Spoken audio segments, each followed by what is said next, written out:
안녕하세요.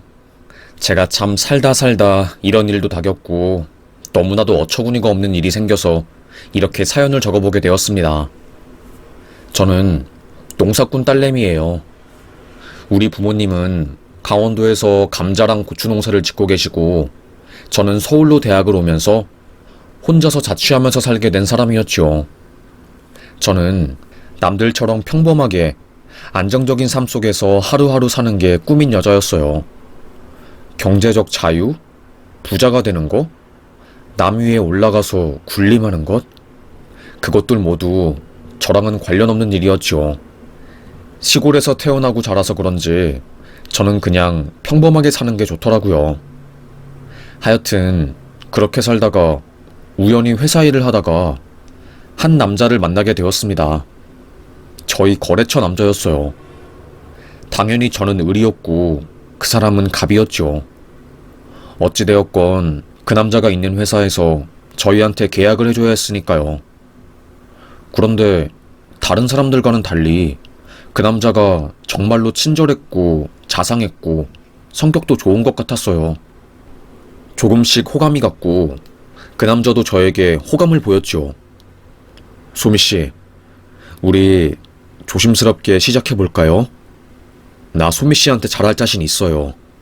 정말로 자신 있어요. 그 남자의 진심 어린 고백에 저는 마음의 문을 열었습니다. 처음에는 거부감이 들었어요. 아니, 나랑 8살이나 차이 나는 남자인데 교제를 시작해도 될까? 이 관계 정말로 괜찮은 관계인 게 맞는 걸까? 수많은 의문이 들었습니다. 하지만 이미 깊어진 마음은 떼어낼 수 없었고 떼어내려고 하면 할수록 제 자신이 고통스러워지고 심적으로 힘들더라고요. 그렇게 교제를 시작하게 되었죠. 제가 왜 나이 차이가 많이 나는 것을 안 좋아하냐면 우리 엄마가 아빠랑 나이 차이가 많이 났고 나이 차에서 오는 세대 차이 때문에 결국 이혼을 하셨거든요. 하여튼 그 남자와 저는 조심스럽게 교제를 시작하게 되었고 하루하루 달콤한 데이트를 하며 수많은 나날들을 보냈습니다. 소미야, 우리 결혼하자. 오빠 이제 나이도 찼고 소미랑 결혼하고 싶어. 처음 소미 본 순간부터 결혼까지 염두에 두고 있었고 소미가 아니면 다른 여자는 상상하기 힘들 정도로 소미 너라는 아이가 내 마음에 파고들었어. 오빠, 사실 나 아직 준비된 게 하나도 없어. 뭐 내가 돈이 많은 것도 아니고 취업한 지 얼마 안 되었고 게다가 나는 아직 부모님한테 오빠랑 교제 사실도 말 못했고. 괜찮아. 소미 너는 몸만 와. 그리고 부모님한테는 우리 함께 같이 가서 말해보자. 그렇게 오빠와 저는 부모님, 정확히 말하자면 엄마의 집에 가서 결혼 소식을 말했습니다. 놀란 엄마는 아이고, 내가 소미한테 어릴 때부터 나이 차이 많이 나는 남자랑 만나지 말라고 했는데 우리 소미가 엄마를 닮아가지고 어쩌면 좋니 정말로. 마음이 참 무겁다 무거워. 이거를 어쩌면 좋니? 엄마는 반대를 했어요. 하지만 제 남자친구의 적극적인 모습에 그래, 그래도 요즘은 옛날이랑 시대가 달라져서 나이 차이 많이 나도 결혼하고 그러더라. 내 생각을 우리 딸내미한테 강요할 수도 없는 노릇이지. 너희 둘이 행복하게 잘 산다면 나는 뭐 더 바랄 게 없다. 엄마가 바라는 게 뭐겠니? 그저 자식이 결혼해서 행복하게 알콩달콩 둘이서 잘 살면 그걸로 끝인 거지. 안 그러니? 엄마는 결국 자식 이기는 부모는 없다면서 저와 오빠의 결혼을 허락해 주었어요. 엄마, 진짜 고마워. 나 최선을 다해서 행복하게 살 거야. 그 누구보다 탄탄하고 듬직하고 행복한 가정을 만들 거고 엄마한테 보여줄게. 내 선택이 틀리지 않았다는 것을. 저는 화려한 결혼식을 올렸어요. 대기업에 다니는 남편, 그리고 부잣집인 시댁의 힘으로요. 사실 상견례에서 어머님이 저를 굉장히 마음에 안 들어하는 티를 끝까지 팍팍 내셨거든요. 시모는 에휴, 애들이 지들이 좋다는데 어떻게 말려요. 나는 그래도 어릴 때부터 아들 잘 키우겠다고 안 한 게 없어요. 좋은 것들은 다 사서 먹이고 또 공부도 엄청 시키고 할 수 있는 것은 다 했죠. 뭐 그런데 다 물거품이 된 것 같은 기분이 들어요.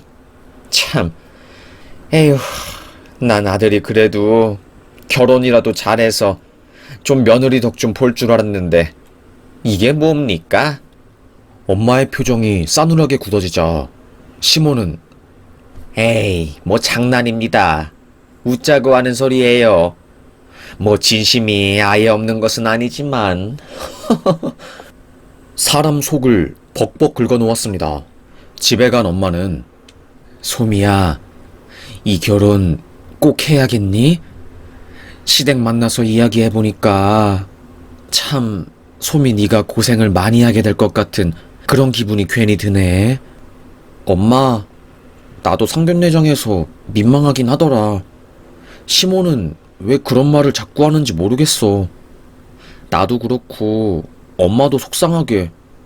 그런데 뭐 시모는 자기 아들 잘난 맛에 사시는 분 같으니까 우리가 이해해야지 뭐 어떻게 하겠어. 그리고 예식장도 다 잡고 이미 청첩장 같은 것도 다 돌렸는데 어떻게 하겠어. 결국 엄마의 마지막 반대에도 불구하고 저는 결혼을 추진했습니다. 그런데 그게 제 인생에서 최악의 선택이 될지 몰랐지요. 아마도 결혼 2년 차였을 거예요. 며느리야, 너도 아이를 좀 가져야 하지 않겠니? 요즘 내 주변에서 친구들이 손녀, 손주 본다는 이야기가 하나 둘씩 들려올 때마다 나도 부러워서 죽겠다. 나도 손주 좀 품에 안아보고 싶다. 이러시는 겁니다. 아, 노력해 봐야죠. 이제 신혼 즐길 만큼 즐겼으니까 한번 남편이랑 이야기해 볼게요. 그러지 말고 네가 좀 이쁜 옷도 입고 그래봐. 여자가 꼬셔야지. 어머님은 저에게 못하는 말이 없으셨습니다. 남부끄러운 말도 많이 하셨지요. 하여튼 어머님과 이런 이야기를 주고받는 게 너무나도 민망했던 저는 네, 일단 제가 알아서 힘써볼게요. 그날 밤 저와 남편은 아이 가지는 것에 대한 이야기를 하다가 그럼 자녀 계획은 2명 정도 하는 것으로 하기로 했습니다. 5달 정도 지났을 때 저에게 새 생명이 찾아오게 되었어요. 아이가 생겼을 때는 제 미래가 앞으로 찬란하고 행복하게 될 줄 알았지요. 그런데 아주 끔찍하게 될 줄은 가히 상상도 못했습니다. 임신 4개월 차였을 거예요. 남편이 제 생일에 저에게 속옷을 선물해줬는데 저한테 준 거랑 똑같은 세트가 장롱 안에서 하나 더 발견된 겁니다. 게다가 박스에다가 이쁘게 포장까지 되어 있었어요.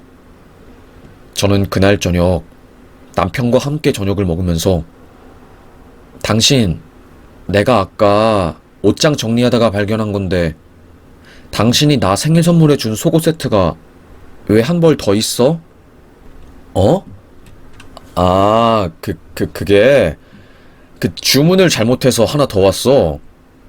그런데 속옷은 반품이 안 된다고 하더라고. 그래서 그냥 장롱에 처박아둔 거지. 냅뒀다가 남자 속옷으로 교환하든지 하려고. 아, 그런 거구나.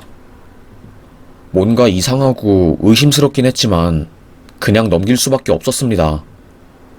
그런데 여자의 직감이라는 게 있잖아요. 뭔가 쎄하고 느낌이 이상한 거는 지울 수가 없더라고요. 하여튼 그때 이후로 뭔가 찝찝한 느낌은 계속 있었습니다. 그런데 그때 저희 아파트 아래에 사는 여자가 저랑 똑같은 속옷을 입고 있는 것을 발견했어요. 그걸 어떻게 알았냐면 그 여자와 제가 같은 엘리베이터를 탔는데 그날 비가 왔고 그 여자가 우산이 없었던 것인지 몸이 비에 홀딱 젖었었거든요. 흰 색깔 원피스를 입은 그 여자 옷에 물이 묻으면서 속옷이 희미하게 보였고 저랑 똑같은 속옷이라는 것을 알았습니다. 저는 속으로 뭐야? 같은 속옷을 입었네? 남편이 나한테 선물 준 거는 한정판이라고 해서 개수도 별로 없다고 들었는데 어떻게 이웃집인데 같은 속옷을 입냐? 아이고. 그때까지만 해도 알지 못했지요. 그 여자가 어떤 여자인지요. 제가 남편과 함께 살고 있는 곳은 남편의 회사에서 나오는 사옥 같은 곳이었어요. 돈을 일정 부분 지원해주고 살 수 있게 만든 아파트였지요. 그래서 그 아파트에는 회사 사람들이 엄청 많이 살았습니다. 그 여자도 쓱 보니까 남편과 같은 회사를 다니는 듯 해보였어요. 그리고 이혼을 한 것인지 아이를 혼자서 키우고 있는 사람인 듯 해보였고요. 뭔가 찝찝하단 말이지. 왜 이렇게 자꾸 불길하고 찝찝한 기분이 드는 거야? 그날 밤 남편과 한 침대에서 잠을 자고 있다가 갑자기 남편의 핸드폰이 진동이 울리는 것을 들었어요. 직감적으로 바로 저는 핸드폰을 들어서 카톡을 보았습니다.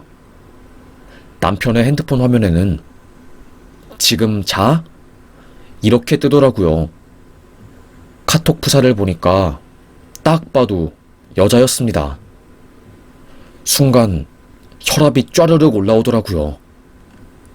이런 미친. 지금 이 시간에 이 새벽에 어떤 정신 나간 여자가 유부남한테 지금 자냐고 물어보는 거야? 저는 화가 났습니다. 그래서 핸드폰을 열려고 하는데 잠금이 걸려 있었어요. 그래서 자세한 카톡의 내용은 보지 못했던 것이었죠. 그리고 얼마 지나지 않아서 그 여자에게 또다시 카톡이 왔습니다. 핸드폰이 잠금되어 있어서 카톡 미리 보기만 할 수 있는 상황이었지만 그 내용은 불륜을 의심하기 충분했습니다. 안 자면 지금 우리 집으로 와. 오늘따라 보고프네. 마누라 깊이 잠든 거 확인하고 내 문자 지워. 심장이 쿵 했죠. 내가 임신을 했는데 다른 여자를 만나서 불륜을 해? 참을 수 없었습니다. 날이 밝자마자 저는 남편의 싸다구를 팍 때리고 아주 개판을 치려고 했지만 생각을 해보니 저에게는 정확한 증거가 없으니까 뭐 어떻게 할 수가 없었습니다. 그래서 일단 남편의 뒤를 밟은 거였죠. 그 요즘에는 400만 원 정도 내면 이혼 준비하는 사람들 돕는 흥신소랑 포렌식 조사회사에서 탐정이라는 팀이 있어서 핸드폰 같은 것도 해킹해서 전부 증거를 뽑아주더라고요. 저는 총 600만 원을 구해서 남편의 뒷조사를 했습니다. 남편 뒤를 캐는데 걸린 시간은 딱 4일이었어요. 사모님, 부탁하신 정보 가지고 왔습니다. 남편분께서 사내에서 불륜을 하신 것 같습니다. 2층 아래에 803호에 사는 분이랑 내연관계이고 회사 내부 통신망 통해서 얻은 메시지 기록이랑 불륜 증거들 여기 있습니다. 착수금 100만 원 더 주시면 됩니다. 흥신소 사장이 저에게 건넨 증거들은 충격적이었습니다. 불륜녀와 제 남편이 주고받은 메시지였어요. 야, 몰라. 요즘 와이프가 임신해가지고 하지도 못하고 답답해 죽겠다니까. 그래도 당신이 있어서 내가 덜 외롭다. 내가 결혼하기 전에 당신을 알았다면 당신이랑 결혼했을 텐데 얼굴도 이쁘고 몸매도 환상적이니까 진짜로. 아이 참, 그렇게 나랑 결혼하지 왜 그런 빼빼마른 빼빼로랑 결혼해서 이렇게 은밀하게 우리 둘이 만나게 만들어? 아주 둘이서 신이 났더라고요. 불륜을 그저 일상 탈출의 한 부분으로 보는 듯 했습니다. 제 속은 까맣게 타들어가는데 그들의 문자 메시지에는 양심의 가책이라고는 하나도 안 보이는 듯 했어요. 저로서는 열불만 터지는 상황이었죠. 내가 니네 둘 죽여버릴 거야. 참을 수 없는 분노에 저는 남편이 퇴근하고 집에 오자마자 당신 미쳤어? 미쳤다고 임신한 와이프 놔두고 불륜질해? 그 사이를 못 참아서 남의 여자를 만나냐고? 그것도 유부남이 사내 불륜을? 어? 갑자기 무슨 말 하는 거야? 당신 어디 아파? 뭔 뚱딴지 같은 소리를 해? 어디서 사람 바보를 만들려고 해? 내가 모를 줄 알아? 증거 다 보여줘? 군말 말고 당신 자백해. 그리고 이혼하자. 남편은 한참 동안이나 아니라고 오해라고 하다가 제가 미친 사람처럼 소리 지르고 집에 있는 양은 냄비 가져와서 깡깡깡 소리 내면서 남편 때리고 분을 풀고 울고 불고 난리를 치니 결국에 본인도 지친 것인지 그래, 나 잠깐 딴 여자 만났어. 당신 임신해서 그래서 외로워서 딴 여자 만났다고. 나도 어쩔 수 없었어. 내가 그러고 싶어서 그런 게 아니라니까? 나도 내 마음을 모르겠어서 그냥 미치겠다고. 고래고래 소리를 지르는 남편이 너무나도 미워 보이고 내가 내 발로 지옥문으로 들어갔구나. 뭐가 그리 급해서 결혼한 거야? 아이고 내 인생, 내 인생. 뒷목을 잡았습니다. 그리고 극심한 스트레스가 발끝부터 머리끝까지 올라오더니 저는 그 순간 정신을 잃었어요. 뭐야? 여보! 남편은 소리를 지르면서 쓰러지는 저를 붙잡았고 저는 그때 쓰러졌습니다. 그리고 눈을 떠보니 아이 유산. 의사는 스트레스로 인해서 아이가 안정기에 들어갔는데 못 버틴 것 같습니다.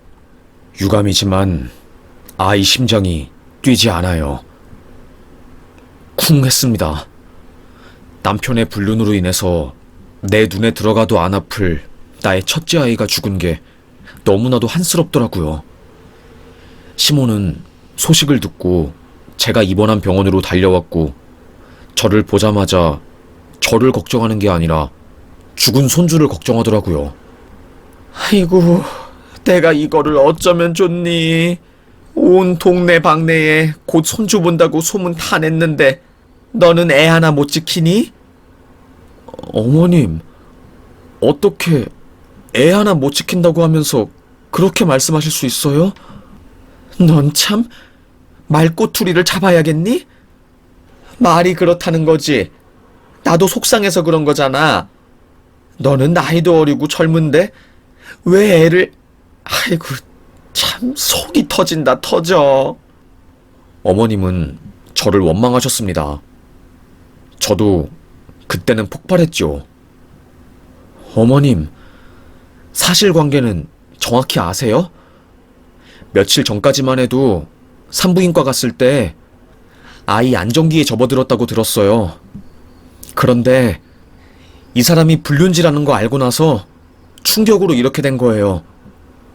제가 이렇게 말하니 어머님은 얼굴이 갑자기 붉어지면서 말을 못 하시더라고요.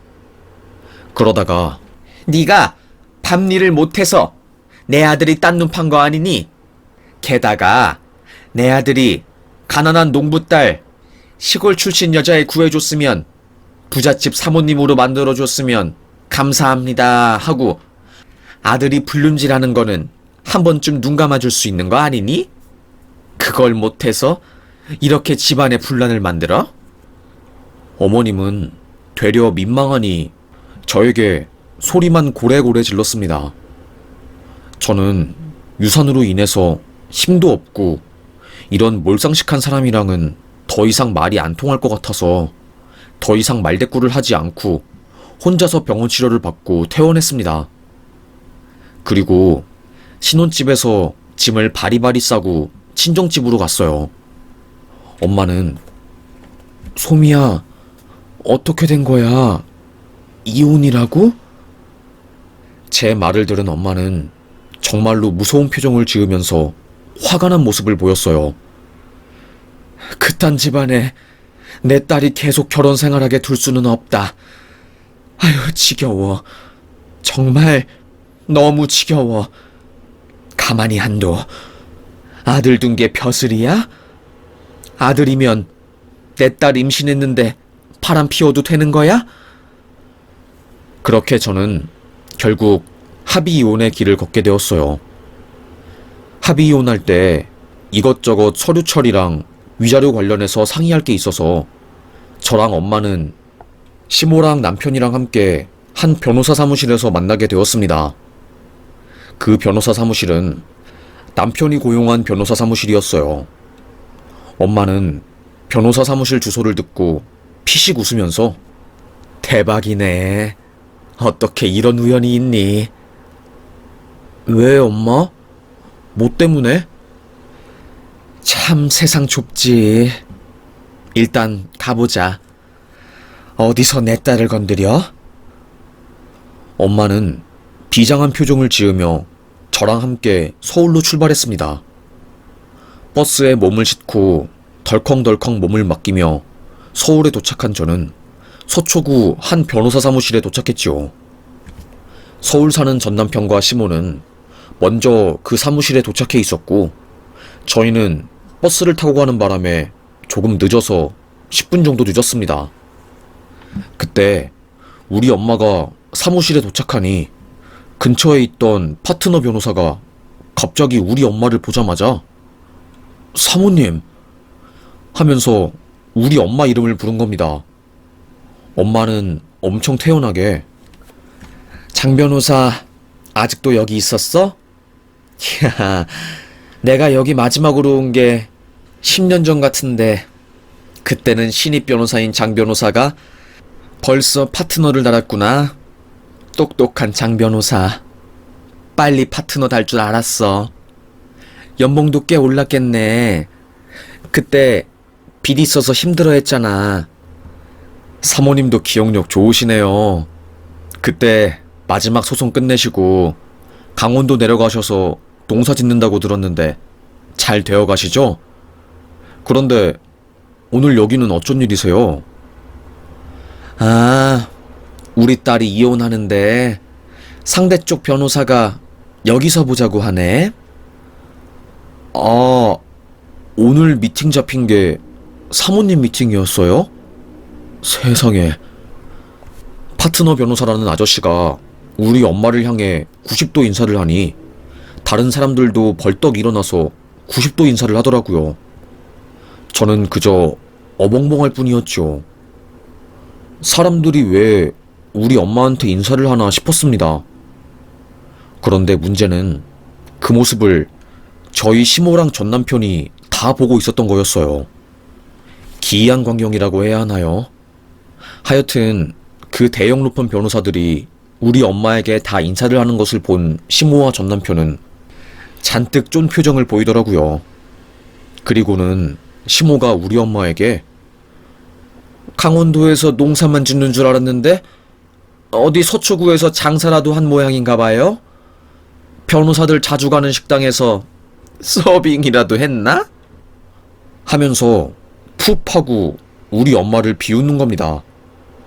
엄마는 한치의 표정 변화도 없이 우리 할아버지가 세운 로펌이 여긴데요? 저도 몰랐어요. 외할아버지가 서울에서 엄청 잘 나가는 로펌을 세운 건 알고 있었는데 지병으로 돌아가시고 외삼촌한테 로펌 대표직을 물려줬다가 스트레스로 인해서 외삼촌도 일찍 돌아가시고 나서 재산 분쟁으로 인해서 엄마가 가족 이야기하는 것을 별로 안 좋아하고 외가 쪽이랑도 재산 때문에 소송 벌이다가 결국 소송 끝나고 시골로 내려온 것만 알고 있었거든요.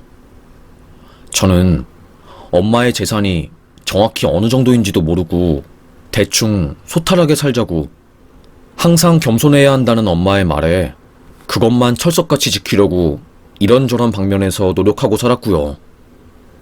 그런데 알고 보니 엄마가 상속받은 재산만 거의 60억에 달하고 외할머니 때문에 정재계에 어마어마한 변호사랑 정치인들이랑 다 알고 있는 사이였던 거였어요.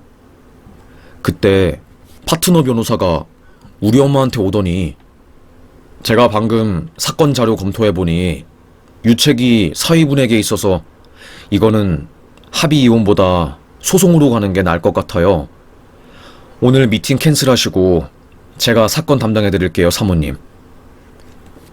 엄마는 그 말을 듣고 씩 웃으면서 시모에게 되려 없는 것들이 몸에 명품 걸치고 있는 척하고 사람 깔보는 거인데 하나는 알고 둘은 모르나 봐요.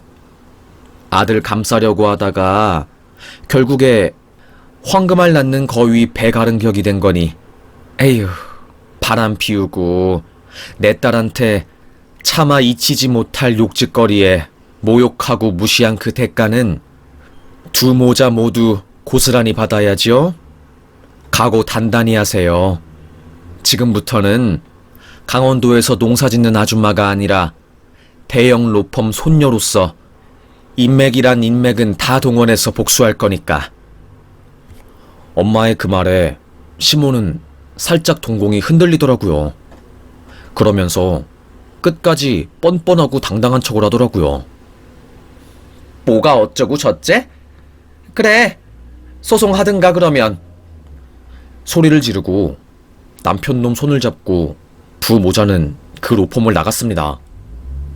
파트너 변호사는 우리 엄마에게 걱정하지 마세요. 제가 10년 전에 사모님한테 큰 도움 받아서 애기 심장병 수술도 했으니 그 은혜를 어찌 있겠어요. 다 갚을 겁니다. 이번 소송도 제가 맡을게요.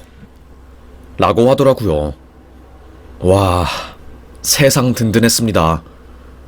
엄마가 외가댁이랑 소송 때문에 이야기 꺼내는 것을 안 좋아해서 저는 잘 몰랐는데 세상 이렇게 대단한 집안이라니 좀 놀랍더라고요. 하여튼 그렇게 저는 엄마에게 든든하게 의지를 해서 이혼 소송을 진행하게 되었고 그 사이에 상간녀에 대한 정체도 알게 되었습니다. 제 전남편이 다니는 회사 동료가 제 대학 동기거든요. 동기가 야, 네 남편 바람난 거 우리 회사에 아무도 모른다? 네 남편이 너랑 이혼한 게 되려 네가 다른 남자랑 바람 피워서 임신한 거고 그거 들켜서 아이 지워서 이혼한 거라고 네 남편이 소문냈어. 미친놈 아니니 이거 완전? 이러더라고요. 와, 진짜 역대급으로 열받았습니다. 이걸 제가 파트너 변호사에게 말하니 전형적인 악질의 가해자네요. 어차피 명예훼손 소송 걸려봤자 벌금 500 내면 그만이니 의뢰인께서 하고 싶은 대로 복수하시면 될 듯합니다. 그리고 법적으로는 제가 이혼 소송 승소 판결 받아내고 위자료 받을 때 월급에다가 압류 신청해서 인사팀에다가 다 알게 해놓을게요. 라고 하더라고요.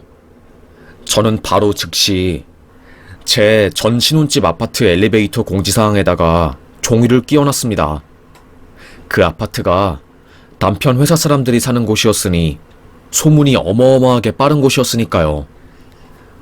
1004호 남자랑 803호에 사는 이혼녀 여자가 바람 피운 거 아시나요? 1004호 와이프가 바람난 게 아니라 그 남자가 사내에서 불륜질해서 이혼당했다네요. 우리 팩트는 알고 갑시다. 라고 적은 뒤 남편이 그 여자랑 뒹굴고 있는 사진과 메시지 등등을 붙여놓았습니다. 하루 만에 그 종이는 경비에 의해서 떼어지게 되었지만 파장은 어마어마했어요. 그 사이에 벌써 소문이 그 회사에 쫙 났나봐요. 바로 제 친구가 야, 미쳤다. 지금 회사 난리 났어. 네 전남편이 회사에서 불륜질했다고 인사팀이랑 홍보팀도 발칵 뒤집혔나봐. 네 남편이 2년 전에 회사 홍보자료 잡지에 대표 얼굴로 실린 적 있었잖아. 어떻게 회사 홍보자료까지 찍은 남자가 불륜질을 할 수 있냐고. 사장 귀에까지 들어가서 고래고래 소리 지르고 쌩 난리 났어. 진짜로 난리도 아니야 지금. 와, 너 제대로 복수한다. 소름 끼치는데? 아, 그래? 이야, 생각보다 소문이 진짜로 빠르구나. 역대급인데 진짜로? 나는 이렇게 빨리 소문 퍼질 줄 몰랐네. 경비가 하루 만에 그 전단지를 떼어버리길래 몰랐는데. 소문 쫙 나고 네 전남편 상사가 1년 전에 와이프 바람으로 이혼했거든. 그래서 불륜질하는 사람 진짜 혐오하는데 바로 밑에 있는 후배가 그딴 짓 하니까 열받았나봐. 네 전남편 일하고 있는데 그 상사가 갑자기 그러더래. 어디서 쥐똥 같은 게 회사에 굴러들어와서 쥐새끼 짓거리를 하고 있어. 눈은 쥐똥만큼 작아가지고 하는 짓은 아주 쓰레기가 따로 없네. 따로 없어. 내가 누구 말하는지는 굳이 안 찝어줘도 알겠지? 이런 식으로 말하면서 망신좆댄다. 게다가 더 웃긴 건 그 상간녀 다른 남자랑도 바람 피우고 있어서 그 남자가 네 전남편 찾아가서 소리 지르고 뭐 둘이 싸움 나고 개 막장이던데? 저는 제 친구의 말을 듣고 깜짝 놀랐습니다. 그 상간녀가 보통 여자가 아니었던 거였어요. 이혼하고 외로웠던 것인지 회사에서 약간 외로워 보이고 만만해 보이는 남자를 하나 둘씩 다 찌르고 다녔던 거였지요. 그래서 얻어 걸린 놈들이랑 전부 다 내연관계를 맺다가 제가 폭로를 하니 내연남들이 자기 말고 다른 남자랑도 그 짓거리를 한다는 소식을 듣고 꼴에 열받아서 서로 싸우고 탕비실에서 믹스커피 던지면서 쌍욕하고, 아휴, 초등학생 수준의 싸움을 하고 난리도 아니었다고 합니다. 엄마는 그 소리를 듣고 꼭 못난 것들이 그렇게 별것도 아닌 것들로 싸우고 그러더라. 엄마도 그랬어. 네 둘째 외삼촌이 술집 여자한테 미쳐가지고 아빠 재산 더 달라고 소송 걸고, 그래서 그 소송 때문에 엄마가 마음에 상처를 입고 시골로 내려온 거 아니니. 내가 이번 기회에 말하는 건데, 딸아, 더러운 똥은 절대로 건드리는 게 아니다. 열등감과 자격지심으로 범벅된 열등감과 똥덩어리는 절대로 건드리는 게 아니야. 그런 애들은 잃을 게 없어서 미친 듯이 한 사람의 인생을 파괴시키고 그런 것에 희열을 느끼는 애들이거든. 엄마가 무슨 말 하는지 알겠지? 저는 격하게 공감을 했습니다. 엄마, 소름 끼친다 정말로. 자기 아들은 잘나고 나는 시골 출신이라고 무시한 시모. 이번에 된통 참교육 당하고 남편 놈도 아랫돌이 함부로 다루다가 아주 회사에서 망신당하고 다시는 사회생활 할 수 없도록 평판이 박살난 게 너무나도 기분 좋고 통쾌하고 시원하네. 진짜 잘 됐어. 내가 미쳤지. 순간 외롭다고 그렇게 나이 많은 남자랑 결혼하고. 그래, 엄마가 살아보니 그래도 최대한 또래끼리 나이 비슷한 애들끼리 사귀고 시간 보내는 게 최고로 좋더라. 그렇게 저는 결국 이혼 소송에서 승소를 하고 위자료 받고, 그리고 상간녀 소송까지 야무지게 했습니다. 처음에 상간녀는 저에게 죄송합니다. 제발 소송만은 취하해 주시면 안 될까요? 저도 이혼하고 나서 너무 삶이 외롭고 힘들어서 자기 파괴적인 행동을 한 것 같습니다. 라고 하더라고요. 저는 피식 웃으면서 남의 마음에 피눈물 나게 했으면 본인도 나야 하지 않을까요? 라고 말하니 그 여자는 아이씨 짜증나게 만드네 라고 하면서 본색을 드러내더라고요. 역시 자기가 원하는 대로 안 되니까 욕짓거리를 하는 모습을 보니 그 여자의 인성이 그대로 드러나더라고요. 저는 상간녀 소송을 취하하지 않고 끝까지 진행하게 되었고, 결국에 그 여자는 소송당해서 위자료 3천만 원 저에게 주고 회사에 소문 쫙 나서 결국에 퇴사했다고 하더라고요. 전 남편은 끝까지 회사에 둘러붙어 있다가 상간녀의 두 번째 불륜남이 전 남편의 아구를 때리면서 회사에서 주먹 다짐이 일어나서 결국에 해고당했다고 합니다. 하긴 회사 대표 잡지에 실린 얼굴이 그런 짓거리를 했으니 당연히 잘릴만 하지요. 그리고 더 웃긴 것은 남편놈이 잘릴 때 그 상사가 제 전 남편한테 인생 그렇게 살지 말아라. 확 씨. 어디서 불륜질이야? 너 그러다가 일찍 죽어. 왜냐고? 내 눈에 다시 한번 띄면 내가 가만히 안 둘 거니까. 난 너 같은 애들이 제일 싫거든. 내가 무슨 말 하는지 알겠지? 거의 반협박을 당했다고 합니다. 그러니까 모두의 공공의 적이 되어버린 거였어요. 얼마나 통쾌하고 속이 시원하던지 시모도 시모 친구들 사이에서 아들이 바람났다고 암암리에 소문이 다 났나봐요. 저희 파트너 변호사가 시모 친구 중에 아시는 분이 있었는데 일부러 그 소송 관련 내용을 흘린 거였지요. 결국에 시모는 졸지에 아들이 바람나서 며느리한테 소송당한 여자가 되었고 거의 갱생 불가한 인생이 된 것이었지요. 얼마나 쌤통이고 기분이 좋았는지 모릅니다. 결국에 저는 이혼을 하게 되었네요. 에휴, 나 살자고 한 이혼인데 왜 이렇게 이혼 과정이 힘든 것인지 저도 잘 모르겠습니다. 심적으로 정말로 힘들고 하루하루 삶을 살기가 벅찰 정도로 힘든 고소 과정이었지만 엄마와 집안 사람들이 다 도와주었기 때문에 저는 결국 마음에 남은 앙금들을 다 풀 수 있게 되었고 비로소 행복에 다가가게 되었네요. 그래서 저는 지금 너무나도 행복하고 마음이 시원합니다. 쓰레기 같은 남편이랑 화병 날 때까지 사느니 그냥 지금처럼 이렇게 이혼하는 게 속이 편하네요. 에휴, 그래도 이혼하길 정말로 잘한 것 같습니다. 그럼 지금까지 저의 이야기를 들어주셔서 감사합니다. 모두들 행복하셔요.